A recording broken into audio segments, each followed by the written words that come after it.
Welcome to Travel World 95 for this week. I'm Stephen Pickford. On today's show, we'll be looking at Montreal's airports, how both Dorval and Mirabel are sprucing up their appearances, becoming more customer-oriented in the services they offer, and increasing Montrealers' flight options. Paul Benoit of Aeroports de Montreal will be dropping by in our second half to let us know more. But to begin, Ottawa. As one of that city's favorite radio personalities, Dave Watts, so aptly put it, Ottawa is more than the capital city. It's a vibrant city, a tourism destination all its own. It's a favorite with Montrealers for getaway jaunts and for little summer excursions. Joining us now from the Ottawa Tourism and Convention Authority is Claire Schofield. Welcome to Travel World. Well, thank you very much. Well, we all know Ottawa for its Tulip Festival, but you also pride yourself as a city as being really a destination of festivals. So if you could let us in on some of the details of some annual events of potential interest to our viewers, perhaps coming up over the next few months. Oh, absolutely. I'd be very pleased to do so. Well, starting right away in June, we have wonderful festivals coming up. The Children's Festival is a big thing, as well as the Festival of the Francophones of the World. And then we start into the traditional ceremonies that take place with the changing of the guard, which goes right through the summer months on Parliament Hill, and as well as the sunset ceremony, which is a wonderful equine display. It's the Royal Canadian Mounted Police on their horses showing an arms display, and it's really beautifully done, very, very nice indeed. So that happens at the end of June. We're also gifted with a fantastic jazz festival, which follows closely on the heels of the Montreal Jazz Festival, and we've got a real star-studded lineup this year. And on top of that, we have an amazing collection of exhibitions, including the opening of the Queen's Pictures, Old Masters from the Royal Collection, which opens on June the 23rd. And this is really an historic exhibition because it's the first time ever that Her Majesty the Queen has let 30 of her masterpieces out on loan for exhibitions within 3 Commonwealth countries.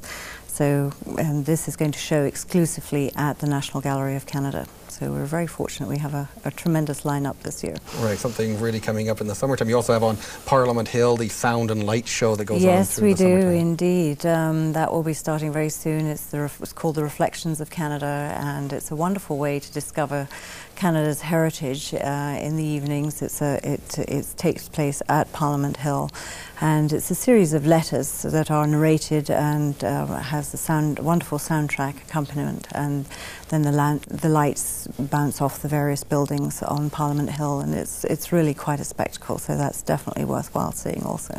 Right. Now, City of Ottawa is also a destination of culture. You alluded as well to some of the cultural related activities that are going to be taking place in the summer, specific exhibits coming on to the museums.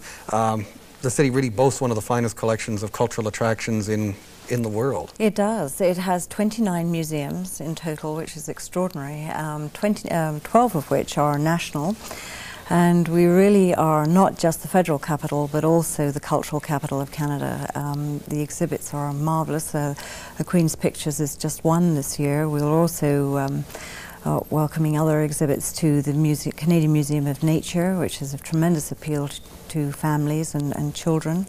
They have EarthQuest opening very shortly, which is a marvellous cyberspace video game where participants or visitors take on Toxicus, and they are helped by a character called Tin Tin Tin, and basically it's an environmental game, so that's a lot of fun. And they also have some fantastic permanent collections too, so it's something that's really worthwhile seeing.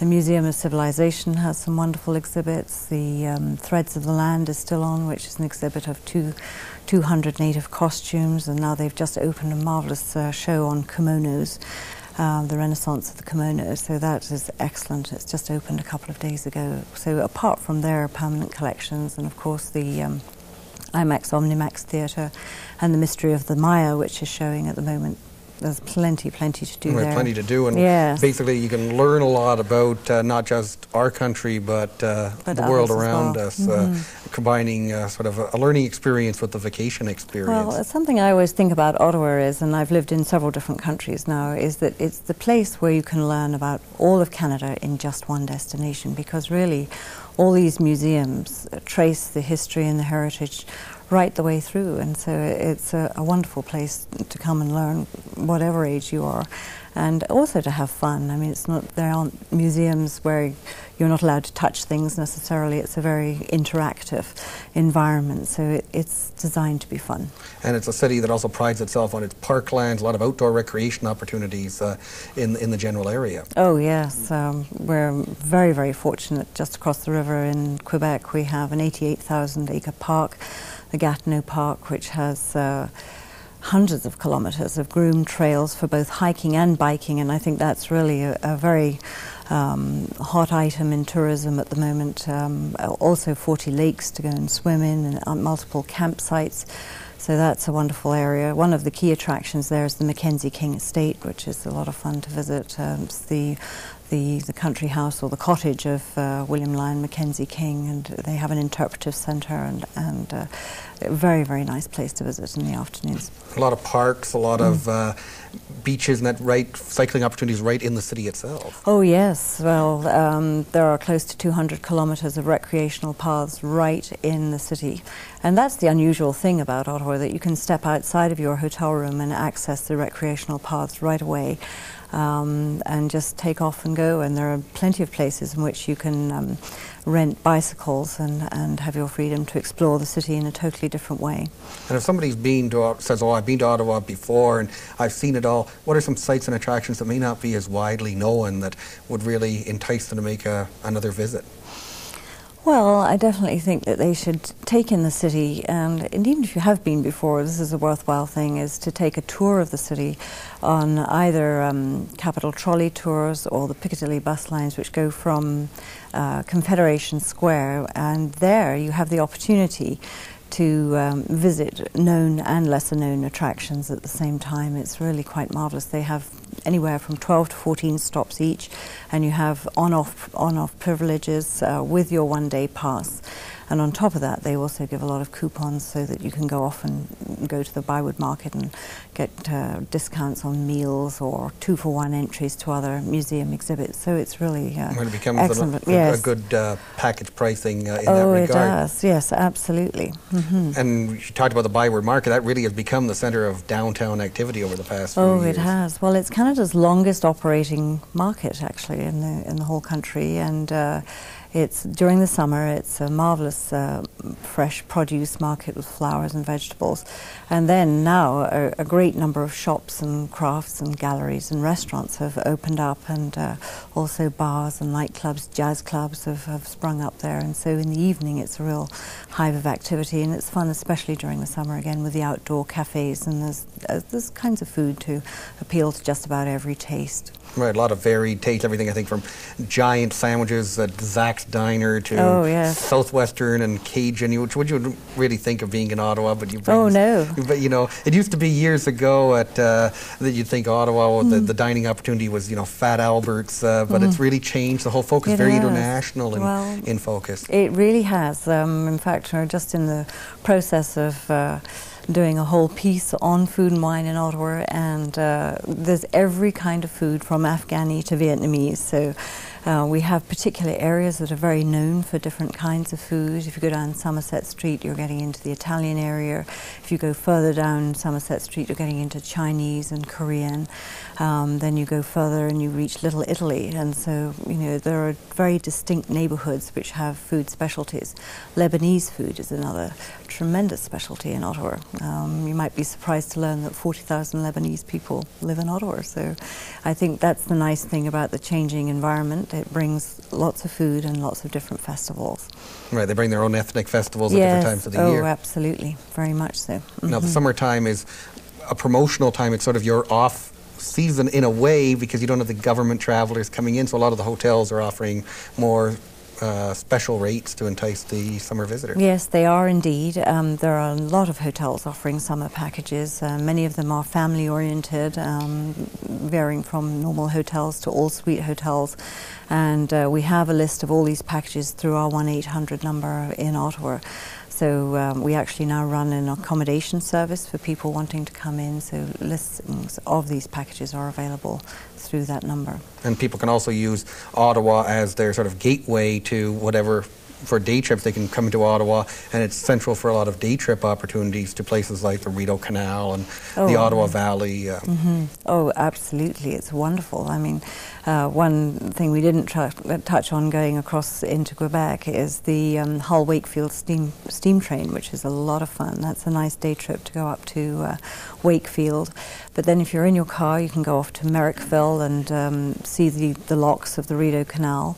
That's a very nice area, and just spend the day browsing through the antique shops and the craft stores and tea rooms. It's a very, very charming destination to go to. And then there are other places like Perth or Almont, which are all known for their artistic treasures. We had a lot to see in the area. So if somebody really wants to get more information on the Ottawa area, what there is to see and do there this summer, they can contact the Ottawa Tourism and Convention Authority, toll free at 1-800-363-4465. Well, Claire Schofield of the Ottawa Tourism and Convention Authority, thank you for joining us today, letting us know more about what's going on in Ottawa this summer. Now, let's take a look at what's going on this week in the Travel Corner.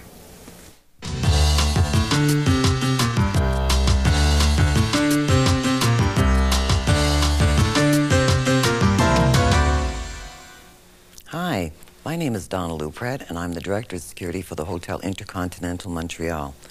I'm here today to try to give you some safety and security tips while you travel. One of the most important things that you should be doing when you check into a hotel or motel or resort is take 5 minutes of your time to read your fire instructions that are located on the back of your door. The first thing you should be doing is looking for your fire exit. Unfortunately, thousands of people every year are hurt needlessly because they didn't know what to do in the event of a fire. Check these locations. Read those instructions. They're vital. Another thing you should be doing is that when you check into a hotel, use the locks that are installed on the back of your doors, your deadbolts, your chains, and your peepholes. When you're in your room, lock your door. If somebody happens to come to your room for whatever reason, take a look before answering the door. If you do not recognize this person or you haven't asked for any services from a hotel, check with the front desk and find out why this person has to have access to your room. While you're in your room, do not leave your valuables lying around. Use the safety deposit box. They're available for you 24 hours a day. Don't be hiding your valuables in the minibar, underneath the mattresses, areas like this. When you're also in a room and it happens to be connected to another room, check to see if this door is locked. Or patio doors that connect to another room, check to see that these are also secured. Number 2, when you leave your room during the day, take those few seconds to make sure the door is shut properly. Ladies, when you go to a restaurant, don't leave your handbags sitting on the floor, and don't put your handbags on the back of a chair. If you happen to be going to a buffet, take your handbag with you. Very important. And another thing, ladies, when you travel, prior to you traveling, clean out your handbag.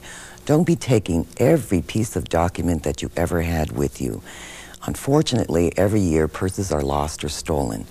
If you cleaned out your handbag and only took the important papers that you needed with you, it wouldn't be so devastating if you did lose your handbag afterwards. Okay. Don't needlessly display your room key on a table at a bar or a restaurant and leave it there so somebody else can pick it up and have access to your room. Don't draw attention to yourself by displaying large amount of cash and jewelry. And if you see any suspicious activities, please notify somebody at the front desk. If you happen to be returning to your room late at night or your hotel, don't use the side door. Use the front door of a hotel. Don't try to look for a shortcut. If you happen to be in a parking lot and have to go for your car or in a garage, check the surrounding areas. This is very important for your safety and security. I don't know a hotel or motel or a resort lodge in the world that wants anything to happen to their guests. We want you to enjoy your stay. We would appreciate it very much if you do have luggage, baggage, not to leave it unattended. Don't leave your luggage in the lobby and go to the restaurant for breakfast or lunch and expect to find it thereafter. Understand something. This is a public area. Thieves are everywhere, including hotels. Okay. And I repeat, which is the most important thing in the hotel industry, is for you to read your fire procedures in the event of something happens to you. This is vital. Remember, fire exits are very clearly indicated at the end of usually every corridor. Please, ladies and gentlemen, look for these. This is very important. Don't smoke in bed. Don't leave your iron plugged in. And don't cook in a room that doesn't have facilities for this. This is very important for everybody. You, as well as us, can help stop fires. Let's work it out together. Thank you.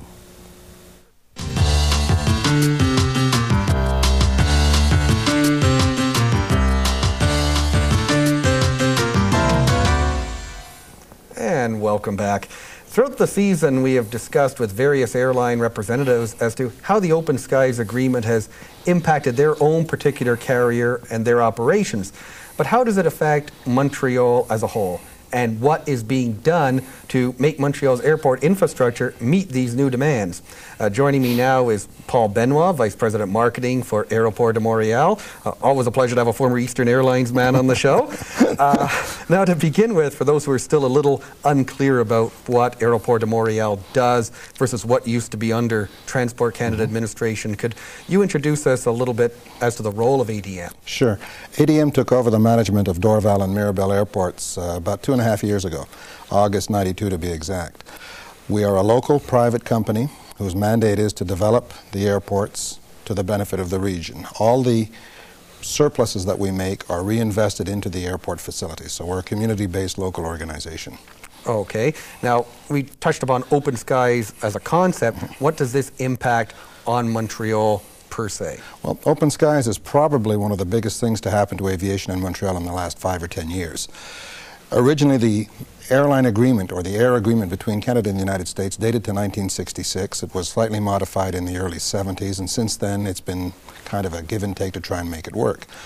In February of this year, Canada and the U.S. signed an agreement which will eventually permit complete freedom of cross-border movement. Montreal, in the first 2 years actually, we get 6 new U.S. routes per year of 2 frequencies per day, while the Canadian carriers are allowed unlimited access to U.S. markets. It's done to kind of give the U.S. carriers, or the Canadian carriers, I'm sorry, a head start.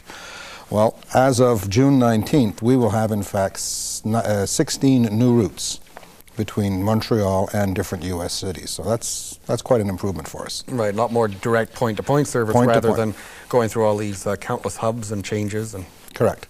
We'll have approximately 650,000 new seats in the market as of the end of this month to serving the U.S. And of course, these new seats in the market, how does that translate into filling those seats? It's great to have it's great to have seats, but you've got to put people in the seats, you're right. Well, in the first year or two, we anticipate that we're going to be doing roughly 240 to 300,000 passengers, so a little bit better than 50% of the new seats will be filled as the market builds up. Now today, just as a matter of background, we have about 2.5 million or 2.3 million passengers traveling between Canada and the States on a little more than 3.5 million seats. So we're adding about 14–15% capacity to the market. Okay, now what are some of these new routes that Montreal hasn't seen? Give you an example. The first route to be started was in early March, and it was Delta Airlines starting Montreal-Atlanta. Atlanta is the Delta hub, if I may, and we always had to go through Boston or Philadelphia or New York previously. That's one route. Minneapolis was started by Northwest. The Air Shuttle has just started coming up here, linking Boston and New York. Continental is coming in to do Houston and Newark. American Airlines is now doing Miami, Chicago, which they were doing before, and Dallas-Fort Worth. Air Canada on June 19th will start the first non-stop service to Washington National Airport. So there's a whole myriad of destinations, making it much easier for the consumer. Little airline that started Montreal, Washington, Dulles Airport, ValueJet, a low-cost carrier who's coming in and kind of stimulating the market. Right, stimulates the market there. Yeah. Now, do these airlines just automatically say, oh, we want to come to Montreal, or does ADM actively go out there and promote Montreal as a point for these airlines to serve? Well, hopefully it's a bit of both. We're going out there trying to get these guys to want to serve our market. We explain to them the advantages of coming into Montreal, the size of the market, the money that they can make here. But hopefully at the same time they're doing their research, and it's a combination of both. Right, combination of both. Yeah. Now, this is sort of the North American or domestic side. We lump all of Canada and the States into a domestic market mode. But on the international side, sometimes a few carriers have left over the last year, everything, Varig, Sabina, what have you. Is the international side holding up its own with regard The international side, surprisingly enough, is even stronger than the domestic side. Now, there was another policy that the government announced around the same time as Open Skies, and this one they refer to it as use it or lose it. Now, many Canadian carriers had routes over the years that they were somewhat warehousing, putting them aside and not using them. The government has now said, unless you use them, we will give them to another carrier. Now, Air Canada has recently announced that they're going to start Montreal-Brussels, which had been dormant for a long time. Traffic, when you mention losing carriers, it's a give and take. Sabina, that you mentioned, had pulled out of Toronto well before they even considered pulling out of Montreal. The traffic activity at Mirabel is up about 9% year over year, which is a very strong number. And I think something else that isn't well known, that we get more of our revenues, a larger share of our surplus comes from Mirabel Airport than Dorval by about $4 million more. Right, because a lot of people still think of Mirabel as something in the past. Something in the past, what it was, but today it generates about $14 million revenue to us, and Dorval generates about $10 million revenues. Most of those over and above profit, over and above expenses. Overall. Now, most of those carriers, it was not a case that Montreal wasn't giving them the passengers. We should state that many of them, they were losing money hand over fist, system-wide, and they just had to cut somewhere. It was not nothing like to that, say with our city. Now, to meet these new service demands, of course, money is being spent on both airports. If you give us sort of a rundown as to what's going on there. By all means. Montreal right now, Aeroports de Montreal is currently spending about $30 to $35 million a year of its own money into rehabilitating the facilities. If we start by Dorval, in the context of Open Skies, we've just started a $30 million pre-clearance facility, which will be in the west section of the airport, which will become a one-stop facility for passengers going through. In the last several weeks, we have just shut down the elevated roadway leading into the airport in order to be able to expand it to a third lane. So we're going to have a couple of months of a little bit of difficulty, but while we get the facilities ready. Mirabel, recently, we redid our whole commercial avenue. We spent $13 to $15 million there with our concessionaires trying to make the facilities better. We are looking that by the fall of this year of reactivating a facility at Mirabel that's really not known, and that is an aero key. We can park 6 airplanes at Mirabel on loading bridges so that we don't have to use the passenger transfer vehicles.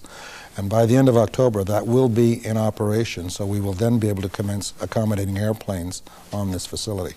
Right, because that's what people say, why do we have to take those buses? Exactly. You know, they prefer to use the jetways. Also, this has meant the opening of a city centre air terminal here in Montreal. Correct. We were probably one of the first ones, or we were the first ones in Canada to open a downtown terminal, a city centre terminal, down on the corner of La Gauchetière and University.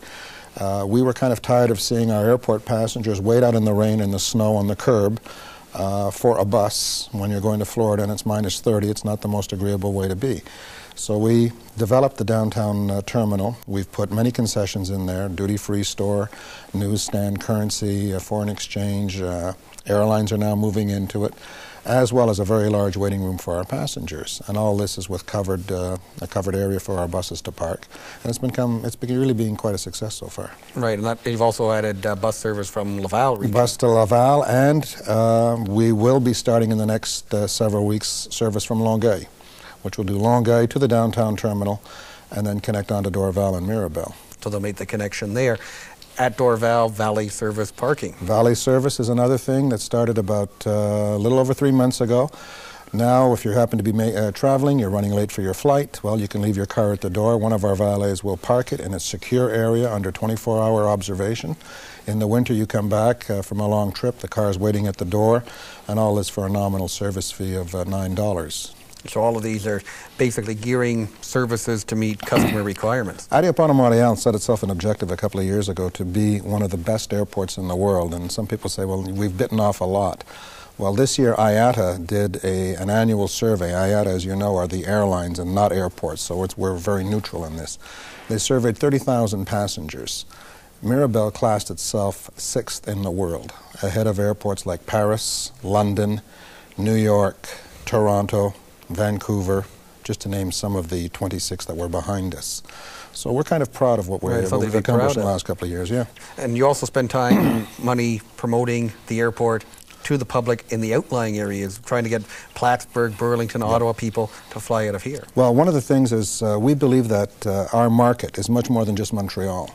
Mirabel's role is to be an international airport for the greater area. We have 34 destinations that we serve out of Mirabel. Example, our friends in Ottawa serve 4 or 5 destinations internationally, not transborder to the States. We are advertising ourselves in the Ottawa area as Ottawa's other international airport. Quebec City, where we're working with the tourist boards in Quebec City, Ottawa, the Plattsburgh area, to incite them, to make them want to come to Mirabel because it's user-friendly, and it is becoming very much so. Right. Now, this also impacts on tourism inbound to Montreal. I've seen advertisements placed by Aeroports de Montreal, even in U.S. trade papers, enticing people to come to Montreal. Yeah, we did a fair amount of advertising in the first 2 years. Now we're starting to get a bit away from that and target it much more towards route development with decision makers, travel agents.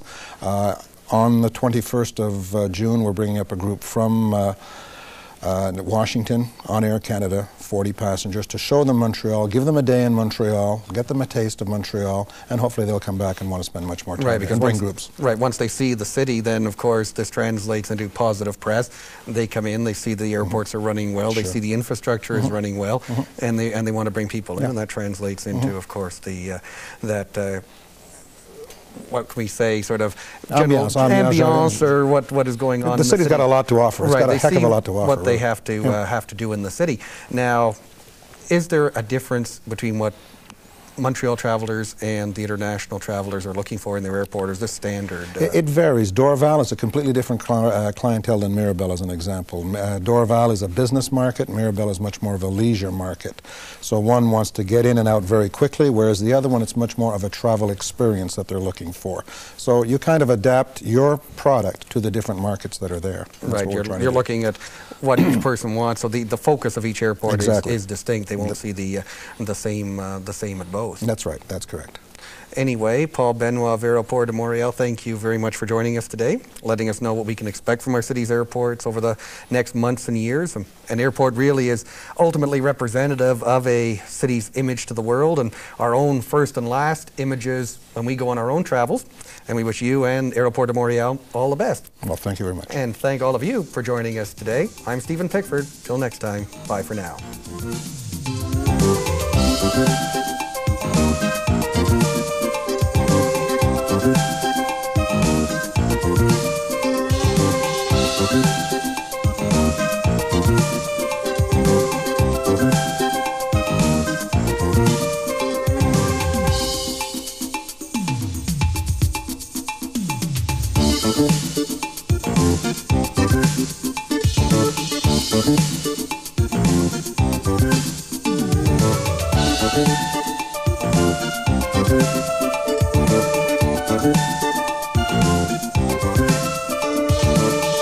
Thank you.